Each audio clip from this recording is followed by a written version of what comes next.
Okay, so this is match one. I have to do some post game commentary on this one. All right, so I think this hand is reasonable. I mean, obviously it's got a turn 3 kill, Sigarda's Aid, plus Memnite, plus Colossus Hammer, plus it's got a body that may be basically immune to removal, depending on the deck, which is nice. Ooh, and it kind of looks like maybe we are on the Sanctifier plan. Yeah, Grim Flayer. This is not Grim Flayer, but this is the card Grim Flayer. So, yeah. So, I could go for it, but I think considering that they could just like Abrupt Decay or anything really to my Memnite, I'm going to play the Sanctifiers. It's kind of the reason why they're in the deck in the first place. And yeah, then I just play out the Memnites. Yeah, if they had, yeah, they don't do anything. I thought about just going for it, but I ended up deciding, yeah, I'll just attack. Oh yeah, actually I do. Yeah, I do go for it. I guess that they don't really have anything they can do. They might be able to Assassin's Trophy or Abrupt Decay the hammer, but at least it'll lose my creature too. So that won't be the end of the world. Anyway, yeah, and then they just scoop it up because I guess they can't answer the.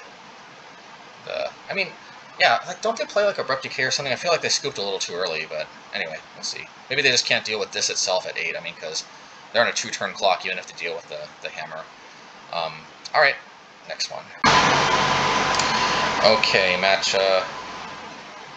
So game 2 of match 1. Can't keep this hand. This hand is just yeah, just not keepable. This hand is keepable. Ideally, I'll spike a Plains. Yeah, and all we really need is the Sigarda's Aid and the Colossus Hammer, and then the Inkmoth Nexus basically is our victory plan. Well, never mind, so they take the Sigarda's Aid. So, yeah, anyway, but there's Core Sanctifier, and if we can spike a mountain, we might be able to get there with this like we did last time. And we did spike a Plains, so, yeah. I mean, the Inkmoth is not ideal, but I mean, hey, it's better. It's good to have like a path to victory than not have it at all.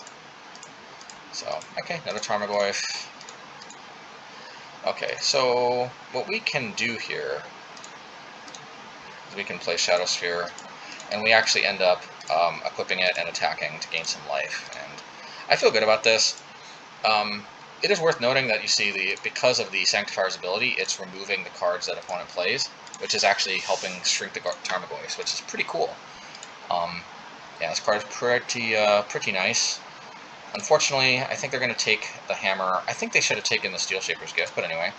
Unfortunately, that means that this card does grow the Goyfs.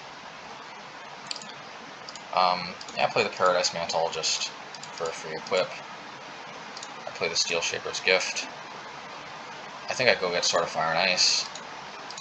And I'm feeling pretty good about my chances. I mean, I just take this turn off from attacking, but next turn, I think I'm going to start forcing chump blocks with the Tarmogoyfs. I guess they can double block, but I'm feeling pretty good. Plus, I can actually play the Inkmoth Nexus and maybe equip that too, depending on what the opponent's up to.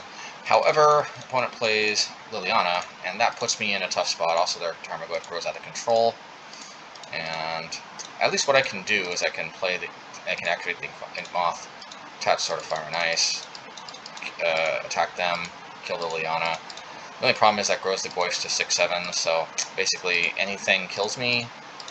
But then, yeah, they kill the,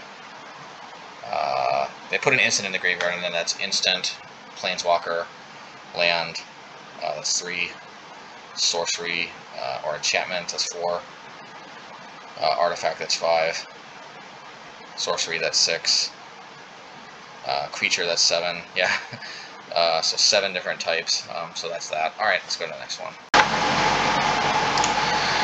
Okay, match, still first match, but game 3. Let's do the commentary for this one. I think this is a eminently reasonable hand, and I think it would be very foolish to pitch this one back. Turn 1 Sigarda's Aid, just nothing really else to do turn 1 anyway, so might as well. They take Stoneforge Mystic, not surprising. I play the plains first because they know about it, they don't know about the castle. You know, little things, you just never know how this might affect things. Okay, so they play this.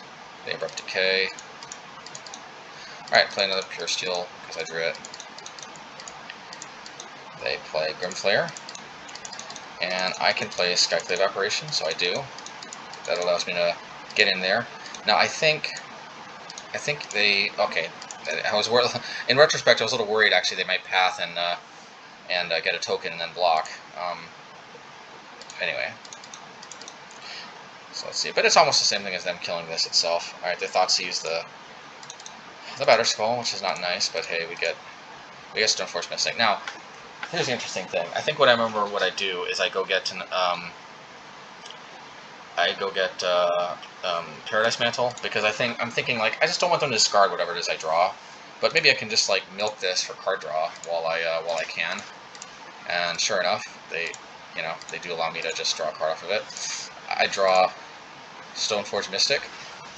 Actually, since this card, since it's Sigarda's Aid, I actually can just equip it right directly. So I actually use this. I play Stoneforge Mystic. I go grab Flayer Husk, and I draw a card again, and then bam!